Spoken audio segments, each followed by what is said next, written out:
Good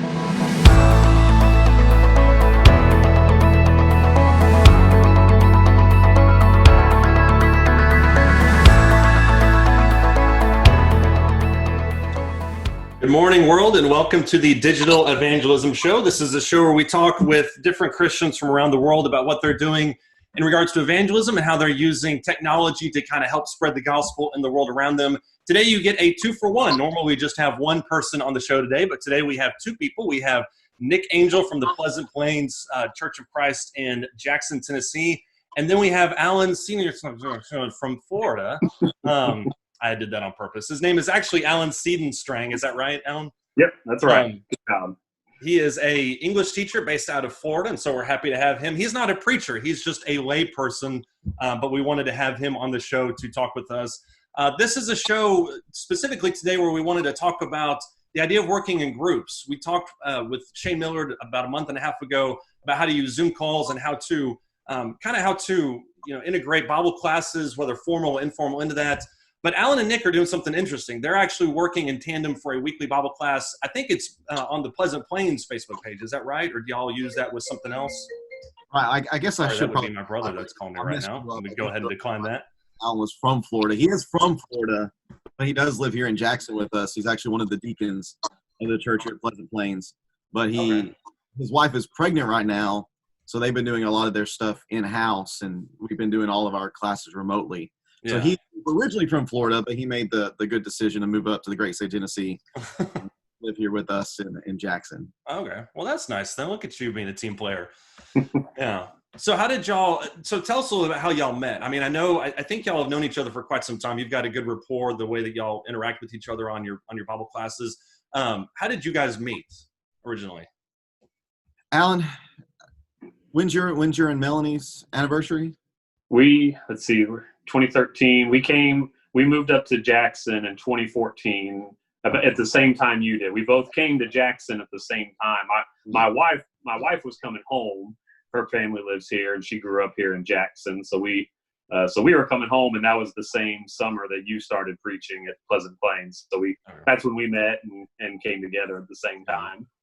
I think sparks flew and everything are pretty close to one another. We both got married in 2013. Yeah. And Alan and Melanie spent their first year down in Florida. Katie and I spent our first year in Arkansas working with the church in Little Rock. Mm-hmm. And in 2014, we both moved to Jackson right around the same time. Like Alan said, for Melanie, closer to family, and we began working with the church here. So we have both been married about the same time. We both about to have the same number of kids. Our oldest little girls are both really good friends. Yeah. So we've been able to develop a good relationship over the past about 6 years of living here in Jackson and working together in the efforts of the church here. Okay. Well, that's kind of creepy. That's a good story, but that's kind of creepy that y'all marry each other so close. I was actually with you for a while because me and Melina got married. My wife is Melina, so I guess we have kind of that. I think you said, Alan, did you say your wife's name was Melanie? Melanie, yeah. Melanie, yeah. So I guess I can kind of enter into the triumvirate here if I have my wife's name is Melina. We were also married in 2013, so it kind of works out pretty well. Maybe this is a final meeting of all of us. I also have a little. This is getting to some creepy territory, and we're deviating sharply off of what we wanted to talk about. How did y'all come up with the idea to do it in tandem? I know you, like you said, you worked together. How did you guys decide to come up with the idea of working in tandem? Well, I'll start. So it began during this COVID crisis. Mm-hmm. Whenever COVID hit, it was right towards the end of me finishing up a study that we were doing in our auditorium class here at the building on Isaiah. I think we were in Isaiah 50-something, right around the time it hit. Thanks for being specific. I think I had to do 5 or 6 more classes to finish up. Mm-hmm. I was doing either 1 or 2 classes a week on Zoom during this COVID thing. And whenever I was getting towards the end, I was trying to figure out what I would do next to continue to put out material on Facebook and on Zoom to continue to give people some Bible teaching. And Alan actually came up with this idea of what we've been doing. It was his idea. Yeah.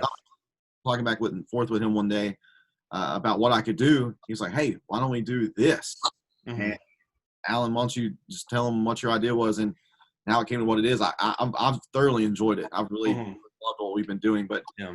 I give credit where credit's due. It was Alan's brainchild of what we've been doing over the past couple of months. Mm-hmm. I mean, the main thing was just kind of filling a need. Like you said, I knew we were about to wrap up the current quarter that we were in for that class. So we had, when we started quarantining and we didn't have services anymore back in March, Nick jumped in and he was doing the Zoom classes, which was great. But I knew that after that, of course, I think he'd been teaching since January 1. So he'd actually had a long stretch. So one, I just wanted to give you a break. I wanted to try to help out because I knew Nick would be the one that would probably be doing a lot more through this, just because whatever the scheduled teacher was going to be probably wouldn't be able to. So, and I wanted to. I forgot it was Austin Lewis, who has moved to Texas to work with the Southside Church in Jacksonville. He was actually up scheduled next to teach Ezra, Esther, and Nehemiah. So he was going to be doing that on Wednesdays. I was thinking, I want to put out more than just, a Sunday, Wednesday to give people more, because people are going to be spending a lot more time at home. Yeah. More opportunity for Bible study. So I was trying to figure out something to do besides that. Yeah. Whenever Alan, I completely forgot about Austin having his class. Yeah. So Alan came up with this idea to do this type of teaching. Okay. And this was something that was a little different. I didn't, I know Nick could, get on and record a Bible class or do a Zoom class or Facebook Live. Like that wouldn't really be difficult, but it'd also be, 100% on him. Yeah. Plus it wouldn't really differentiate from, there's a ton of other preachers out there that are doing the same. So I just wanted to kind of do something a little different, which I like. I like having in Bible class. I like to have discussion and, back and forth, questions, answers, things like that. Yeah. Even though we've done some Zoom classes with the congregation and had several people, it's still a little bit difficult in that setting. Yeah. So to narrow it down to just one or two, extras besides the teacher makes it a little bit better. Plus, for me, there's been some times where, I like a preacher or I like a teacher, and sometimes I don't. So it's nice to have two different. You don't have to name names if you don't want to. Not talking about Nick, but there might be someone that, maybe likes one style or doesn't like what style. So it's good to have, I think, two different talking styles, two different teaching styles. Yeah. And even just having two different perspectives. We've been walking through Genesis, and Nick will come up with something that I hadn't thought of before, or I'll say something and Nick will say, "Oh, I hadn't thought of that." So just getting that extra perspective without expanding it too far, like in a Bible class where you've got 50 people and just, people raising their hands. So it limits it a little bit, but I think it's worked out good for this setting. Yeah, I've noticed this whole COVID thing has actually been, which I don't mean that disparagingly. The quarantine lockdown, it's actually forced a lot of people to be creative, and I agree with what you're talking about. It gives people an opportunity to try something maybe they wouldn't do normally. I know that there's churches that are. We're just doing 2 recorded classes a week, Sunday morning and Wednesday night, and then I'll record them, sometime during the week and set them as premiere. But I know of churches, like I've seen maybe a couple of churches that are doing tandem classes like y'all. My father-in-law is actually teaching a class at the church where he's at, where he has 2 people sit next to him, and they kind of have this in-person dialogue, but they also correspond with the live comments that are coming over the feed too. So it's kind of a mix of in-person and digital. So that's an interesting kind of setup. Did this replace y'all's Wednesday and Sunday night class or Sunday morning class, or is this in addition to what Nick is already doing? Or so originally, whenever this began, I was doing a Sunday morning lesson and then a Wednesday night class. And in order to get Isaiah done as soon as possible to make sure the new term could start on time on Zoom, I was doing a random class, some random night in the week. It could have been on a Tuesday, a Thursday, a Friday, just to get through Isaiah and to keep us on schedule. Whenever I finished up with Isaiah, I think it was a week or so before Austin would start his class. So he was doing a Sunday morning before my lesson class around 10 or so. I think he taught at 10. I would teach at 11, and then he would teach again Tuesday night at 6:30, something like that. Okay. And our class, we were trying to figure out when would be the best time to do it.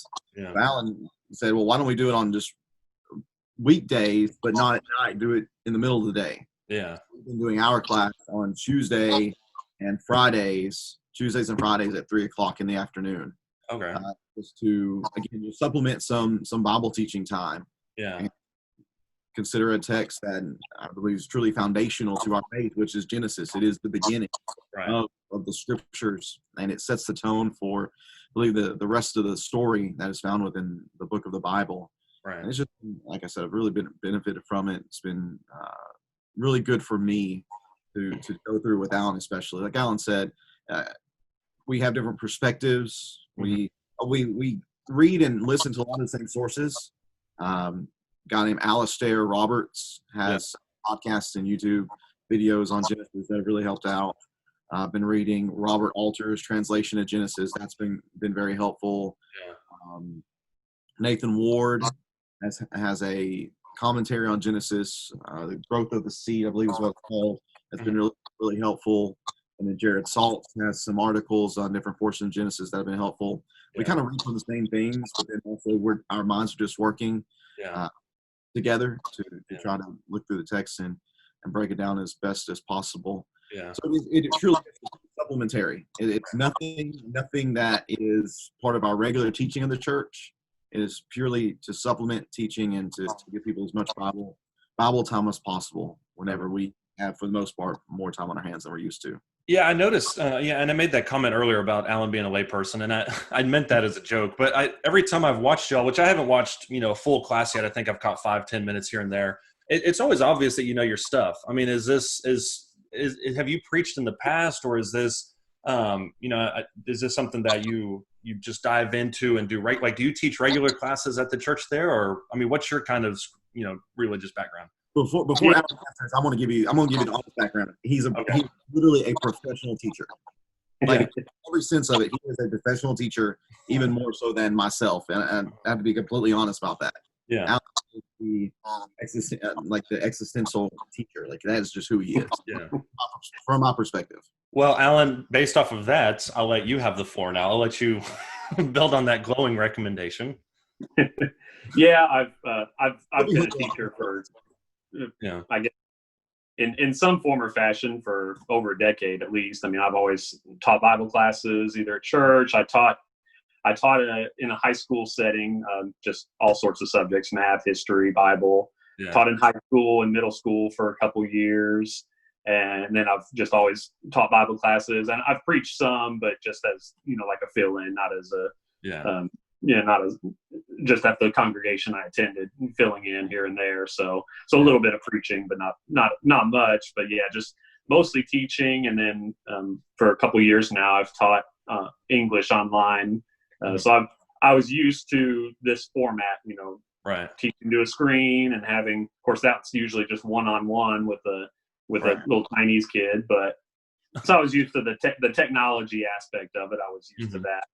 Yeah. But yeah, the main thing that I was excited about with COVID, I obviously not the best thing to come through, but that's a weird I was looking for the positives, and this was something I kind of considered before, just because there's so many opportunities to record and put Bible content. That was my goal, was just to, of course, we're going to have a lot more free time over the next month. That's what I knew back in March. We're going to have 2 months of this.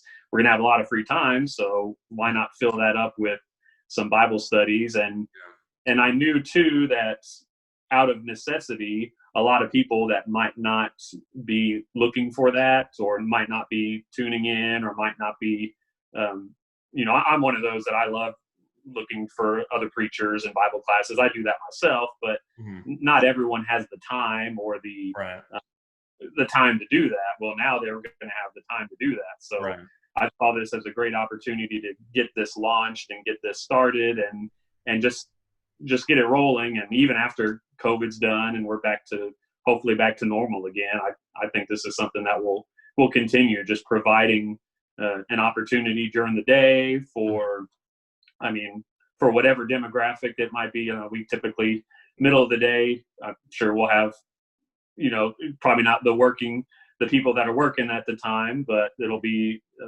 bunch of older people that can tune in live. Well, that's fine, but since it's recorded, then someone can come back and watch it later when they have time, and just to provide those resources. Right.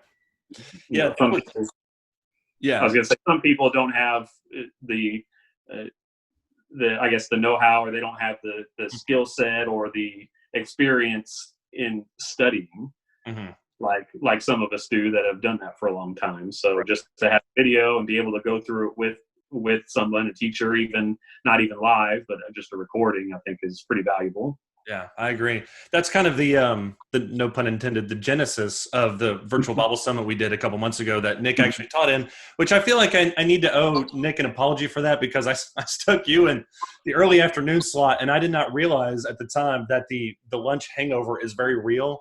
And so our numbers for those 3 afternoon sessions kind of went down, but your information was solid. I mean, I think you went for probably 55 minutes straight, and I listened every minute of it. I loved it.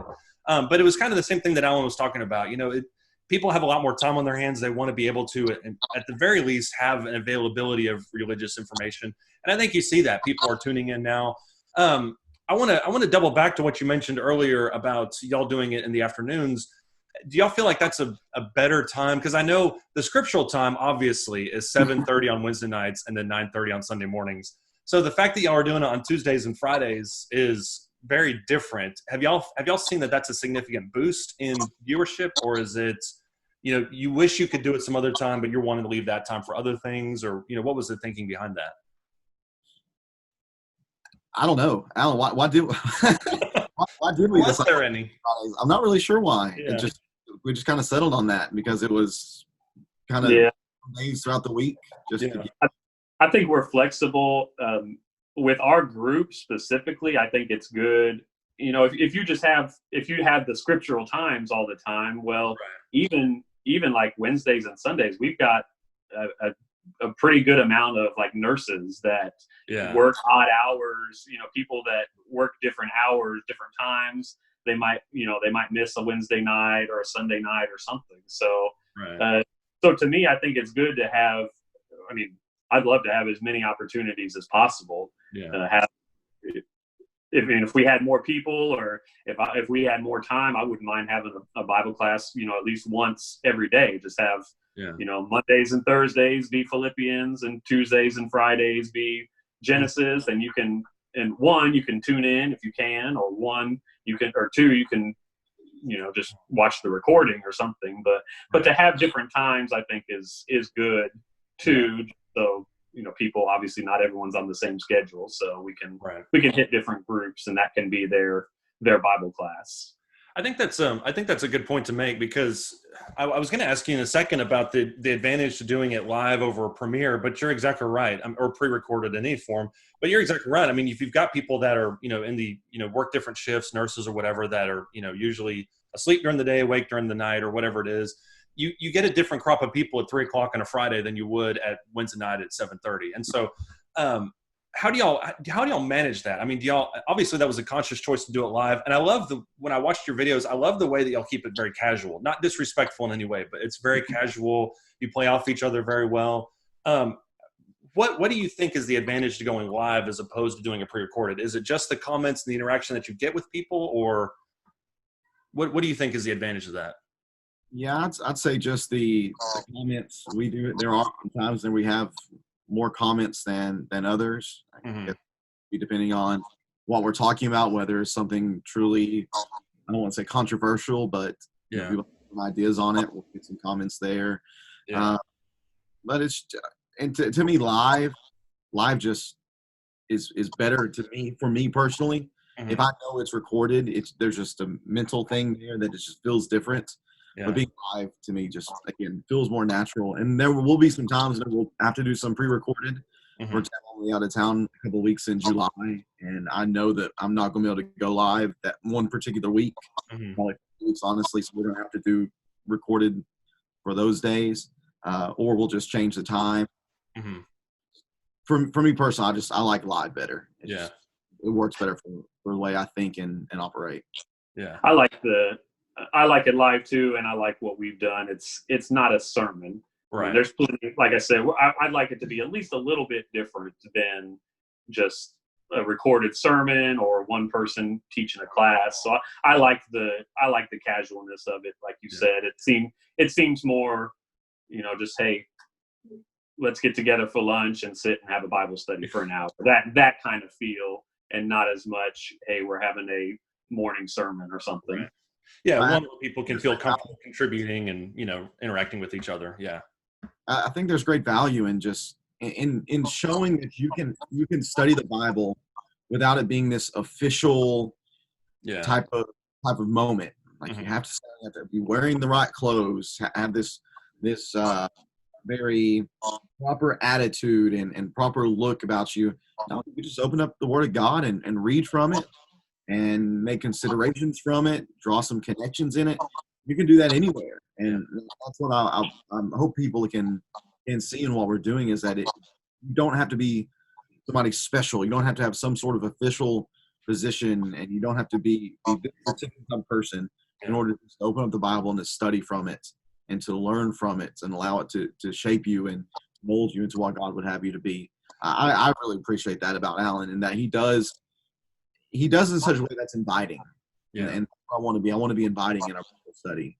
Yeah. And not scare people away by some sort of properness or something like that.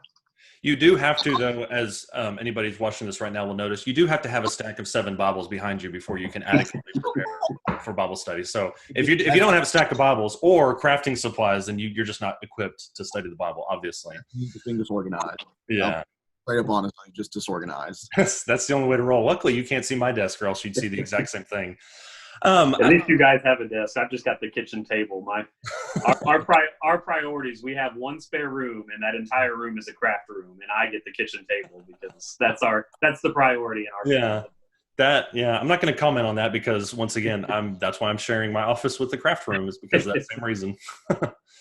I like, obviously, people that are doing, Zoom classes or stuff by themselves. There's different ways people manage it with, OBS or with Facebook Live. But y'all have an interesting setup because you're merging 2 classes or two Zoom, I would imagine, streams. You're also using your Bible software is on the screen itself, and then you're also transmitting it to Facebook Live.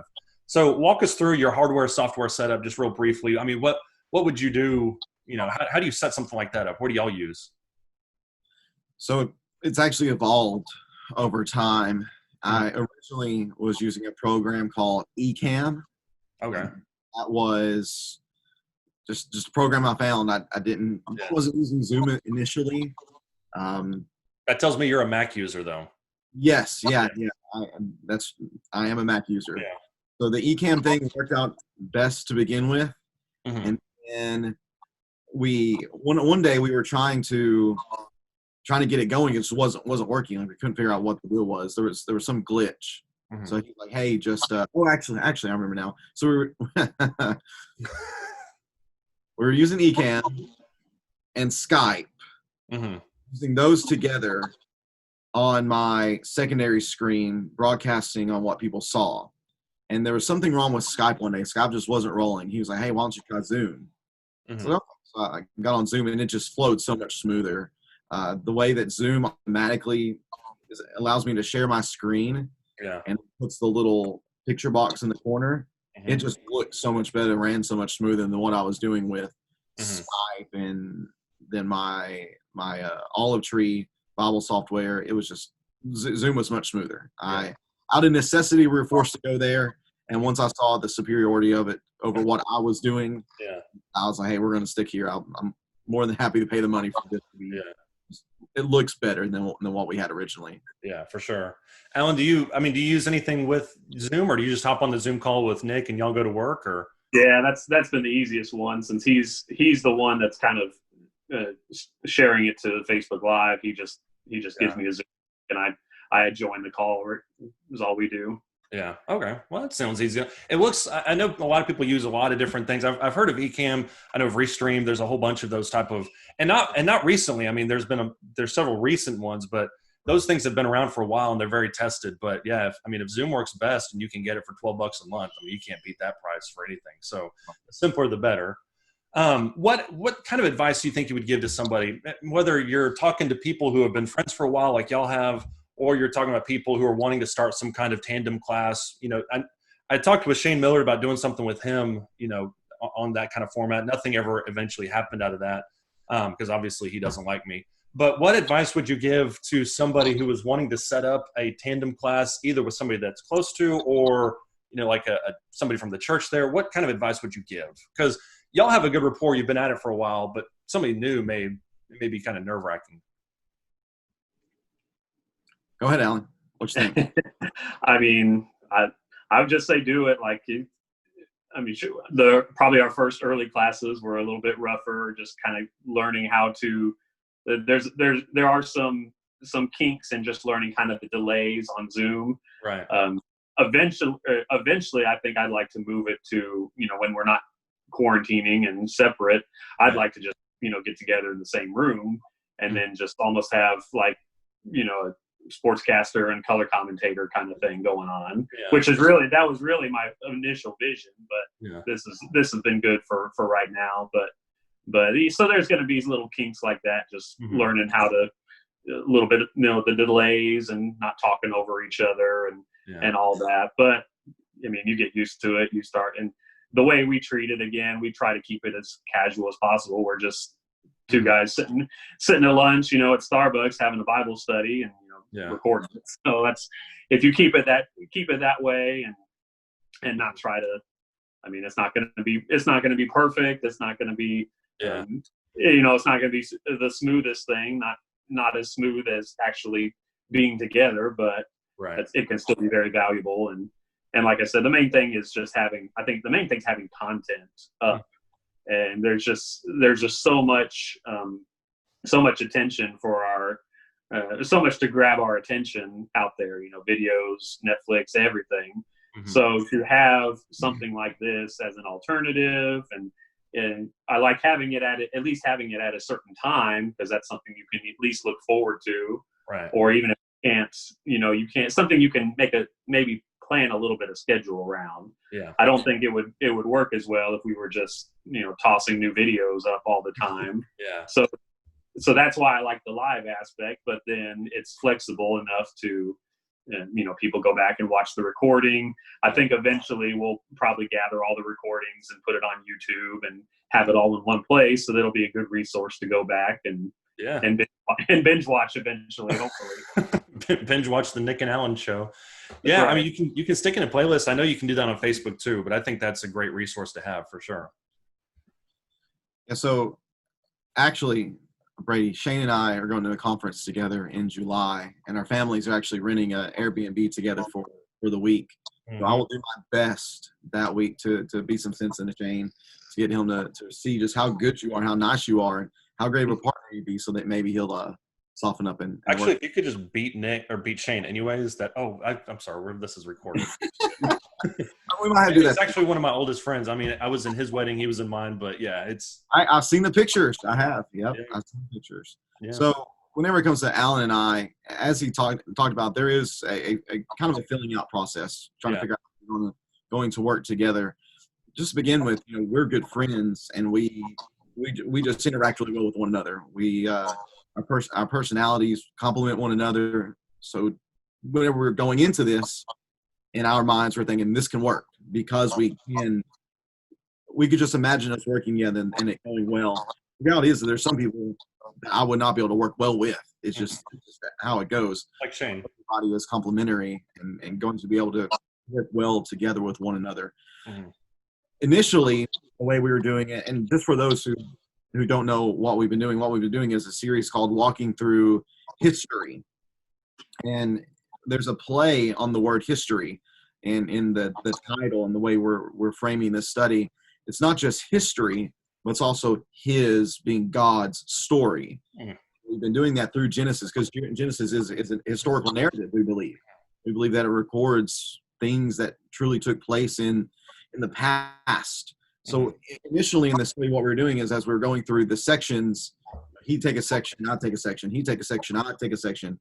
but that's kind of evolved into where it is, as Alan described it, kind of a play-by-play guy and a commentary guy. Since I'm here and I'm controlling the text on the screen, normally what happens is I'll read the text, I'll give just a couple of comments, and I'll say, Alan, take it away. Share with us some knowledge in this text. And what we've really been focusing on is themes. We've been focusing on themes in Genesis, because I believe those themes are the roots of continued echo throughout the rest of the biblical text. Themes like creation, themes like man's relationship with one another, man's relationship with God. Of course, in Genesis 3, we have the roots of the Christ coming. We have the Abrahamic family that we've been going through over the past couple of weeks. We have these themes and these ideas that continue to show themselves over and over again. And I'll read the text, like I said, make a couple comments, and Alan will introduce something. And then anything that he doesn't talk about, I'll talk about, or where he's wrong, I'll correct him. But I've really enjoyed it. I think we do really work well together with one another. And just one of those things, you have to know whether you can work well with one another. Normally, you know that just by how you interact in public with one another and the relationship that you have. That's normally the best precursor to know whether or not you can work together in a setting such as this. And it's evolved, and it's an evolutionary process. And it begins, I can think back to our first class. Our first class is very different from the class that we had this last Friday. It's going to be different than the class we're going to have this afternoon. It just evolves. You figure out the best way to roll with it, and you go and you do the best product. You produce the best content that you can. Yeah, for sure. Would y'all ever consider adding a third person? Not me, before you think that this is a pit. Have y'all thought about adding a third or fourth or fifth person or whatever? I was thinking about asking Shane Miller if he wanted to do this. Apparently he's the hot commodity these days. Yeah, everybody wants to be friends with Shane. Alan, you've mentioned that before, haven't you? Have introducing a third person, especially if we get together, whenever we're able to do it in person and not remotely. I think Alan. Yeah, I think it'd be good. Maybe not a third permanent person, but I kind of wouldn't mind having like a guest speaker or guest star or whatever, and maybe get the credit on the bottom. If we have a certain topic that we're going to be covering, someone maybe from our church that's knowledgeable on that topic. I think that would be interesting too. I wouldn't want to have probably two more than maybe three or four at once, just because like the talk shows with 4 or 5. I don't want it to turn into The View or anything. And I was wondering if that's where you were going when you started that sentence. Yep. So, but 2, 3, maybe 4. I think there's times where that would work too. The worst thing about getting 2 or 3 or 4 preachers in the same Zoom call is the thing would take probably 7 hours to get through. You'd probably only get through 2 verses, and people would be arguing about Hebrew in 5 minutes. Yep. Yeah. Well, I appreciate y'all hopping out. I want to finish real quick because I think there's been a lot of good information for a lot of people. I want to finish with a new segment. I want to finish with our lightning round. And since there's 2 of y'all, I'll let y'all each answer. I will not respond unless I just have to, but I want to ask y'all each just a few questions. We'll start off with a softball. We'll get it to Nick, and then we'll go to Alan. Nick, what is your favorite book of the Bible? Ooh. I might have to go Philippians. Philippians? Not just because it's been what we're studying right now, but I just love the idea of the book, and I love the background of the book. I love the theme of joy in the book. I think that's what we can really use in our lives. Alan? I'll probably go with Genesis, and that's why we picked this, because I tried to pretend that I just tossed one out there, but Genesis is those history books are some of my favorites, but to me, I think it's just seeing how organized it is. You don't see that on the surface, but when you look at the organization and how it's put together, I think it's one of the most well written of the books of the Bible. Yeah, for sure. Nick, finish this sentence. The core message of the gospel is blank. Restoration. Restoring mankind's relationship with God and getting it back to where it was in the beginning in Genesis, that wonderful relationship between man and their creator. Okay. Alan?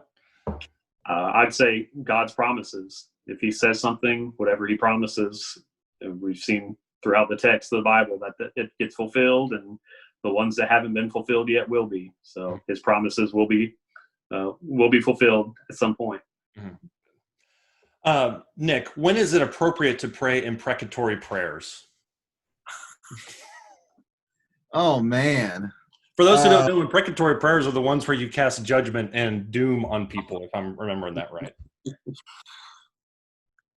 I mean, when do we see it in the Psalms? We see in the Psalms whenever evil people seem to have the upper hand. Mm-hmm. You know, our desire ought to be for peace and for God's will to be accomplished. And if there are people who are standing in the way of that, I think it's appropriate for us to ask the Lord to do what he needs to do. We don't do it out of hatred, but we do it because we want the Lord's will to be accomplished. And if people want to stand against him, then it's the Lord's prerogative to strike them down. Use very plain language. Kudos for answering that question legitimately. Alan, we'll do a different question for you. What is the correct biblical interpretation of Michael arguing with Satan about the body of Moses from Jude 9? Let's see. Phone a friend. Pass. Well, you can call Nick if you want to, but I don't know. He didn't do too well in the last one, so I would choose somebody else. I had a good answer for the last one. Okay. Well, share us the answer with the last one. When is it appropriate to pray imprecatory prayers?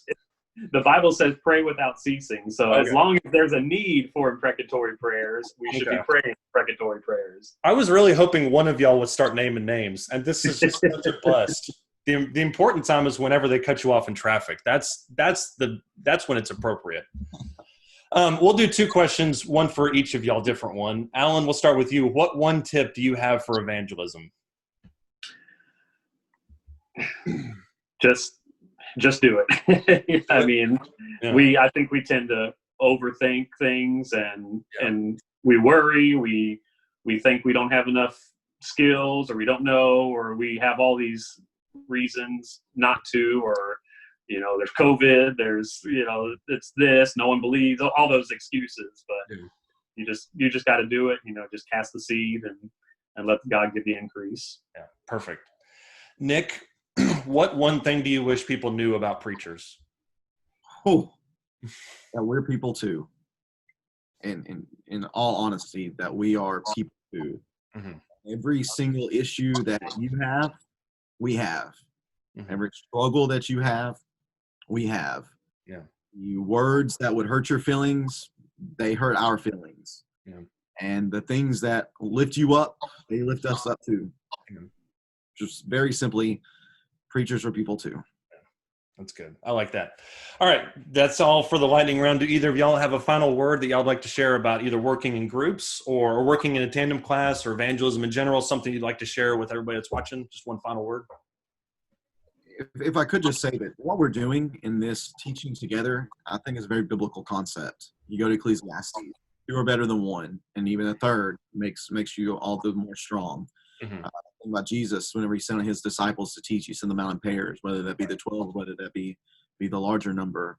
I think about the Apostle Paul often had a co-worker with him. There is great strength in numbers, and especially whenever it comes to doing the work of the Lord, there is great support that comes.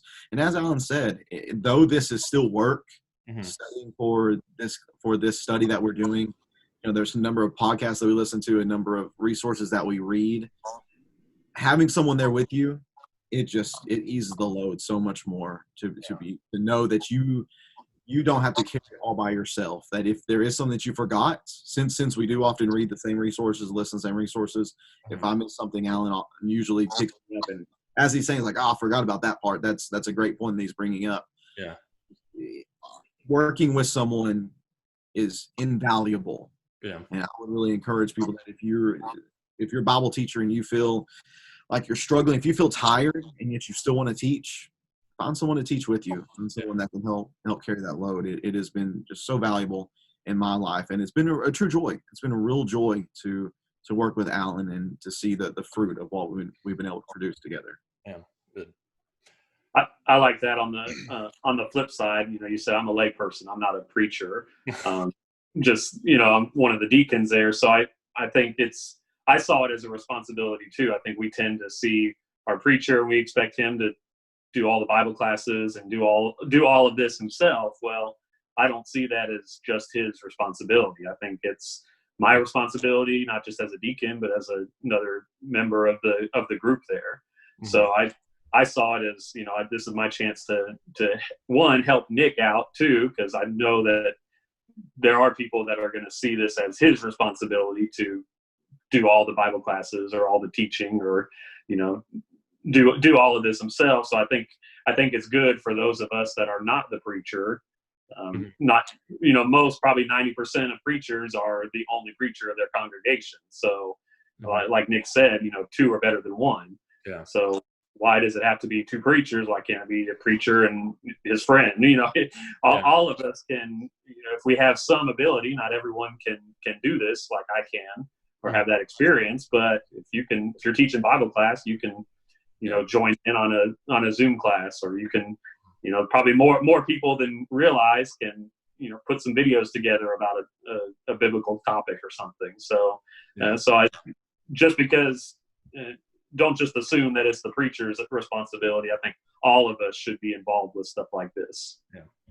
Good thoughts, gentlemen. Again, I appreciate y'all jumping on. I know y'all are busy people, but I appreciate y'all hopping on and sharing your thoughts with us. Thanks, guys.